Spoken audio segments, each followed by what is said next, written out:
जय श्री राम भक्तजनों। भक्ति साधना चैनल में सभी भक्तों का स्वागत है। भक्तजनों, हमें अच्छे से भक्ति करके परमानंद की खोज करनी चाहिए और इस प्रज्ञा योगी से जाकर दीक्षा लेनी चाहिए। इस प्रज्ञा योगी कैसा होता है हम इसी वीडियो के माध्यम से बताएंगे। भक्तजनों, एक दिन माता पार्वती भगवान शिव को कहने लगी कि हे प्रभु, ये जो गंगा पर स्नान करने आते हैं इनके सभी के पाप मिट जाते हैं। बोले शंकर भगवान हंसकर कहने लगा, नहीं देवी, ऐसा नहीं होता।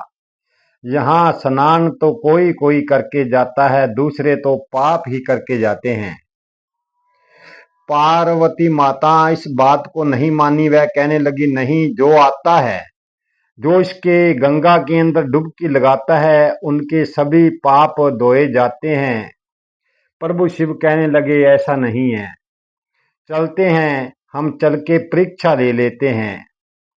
भक्तों, माता पार्वती और भगवान शिव गंगा के तट की ओर चल पड़ते हैं। चलते चलते रास्ते के अंदर एक कीचड़ का गड्ढा आता है।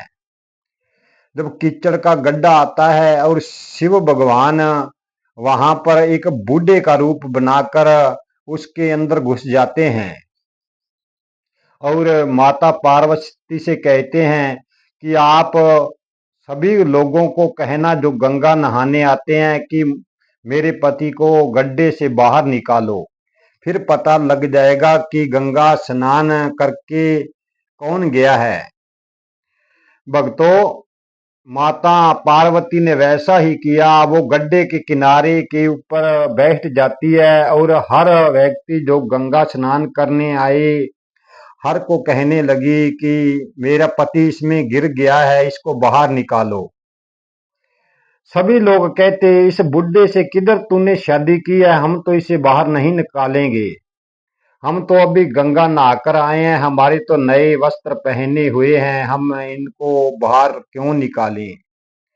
भक्तजनों, जो जाता माता पार्वती उसी से कहती कि मेरे पति को निकालो। पूरा दिन बीत गया, किसी ने बोले शंकर को नहीं निकाला। फिर दूसरा दिन हुआ, जो लोग आते वही माता पार्वती उनको कहती कि मेरे पति को बाहर निकालो। भक्तों, कोई नहीं निकालता। करते करते ऐसे 3 दिन बीत जाते हैं। 3 दिन बीत जाने के बाद एक लड़का आता है गंगा स्नान करने। जब उसने गंगा स्नान करने की तैयारी की, वो अपने वस्त्र उतार रहा था, इतने को उधर माता पार्वती की तरफ उसकी नजर जाती है और वो चिल्ला चिल्ला कर कहने लगी थी कि मेरा पति इस गड्ढे के अंदर गिरा हुआ है, मेरा पति इस गड्ढे के अंदर गिरा हुआ है।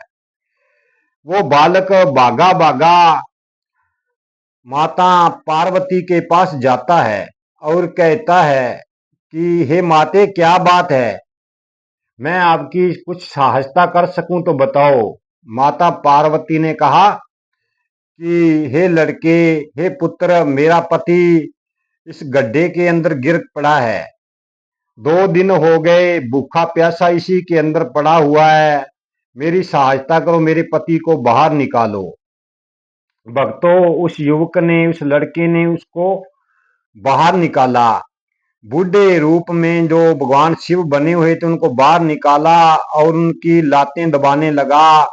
गंगा तट से पानी लाया, उसके हाथ पैर धोए चिक्कड़ वाले और माता पार्वती को कहने लगा, हे मैया, मैं इसके किसी वैद्य से दवा लाकर देता हूँ। बागा बागा एक वैद्य के पास जाता है तो कुछ उस बुढ़े के चोटा लगी हुई थी, उन पर दवा लगाने लगा।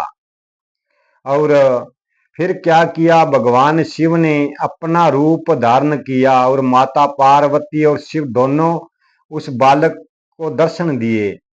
और बालक को दर्शन देके बालक कुछ भी नहीं समझा। फिर उन्होंने सभी कथा बताई कि आप जैसे इस संसार में बहुत योगी कम हैं, यहाँ सब संसार पापियों से भरा हुआ है।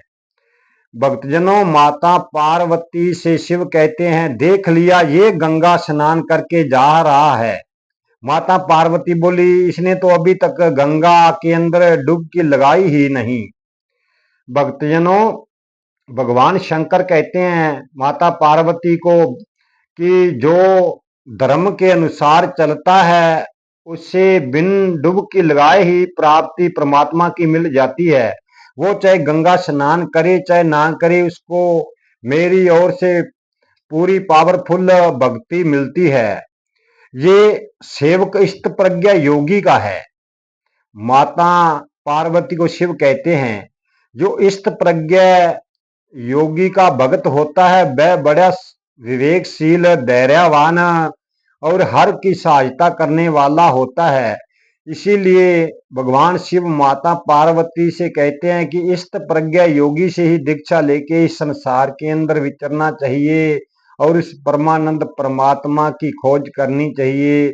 भक्तजनों, हमें अच्छे से प्रभु का ध्यान करके इस दुख रूप संसार से मुक्त होकर 84 लाख जोनियों से छुटकारा पाकर सदा सदा के लिए उस परमानंद परमात्मा के पास चला जाना चाहिए, जहां से लौटकर हमें दोबारा वापस नहीं आना पड़ता।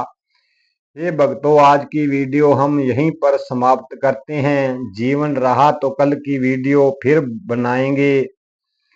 भक्तजनों, वीडियो को लाइक, शेयर और सब्सक्राइब कर देना कि हर भक्त को इसकी सुविधा मिले। जय श्री राम, जय श्री राम, जय श्री राम।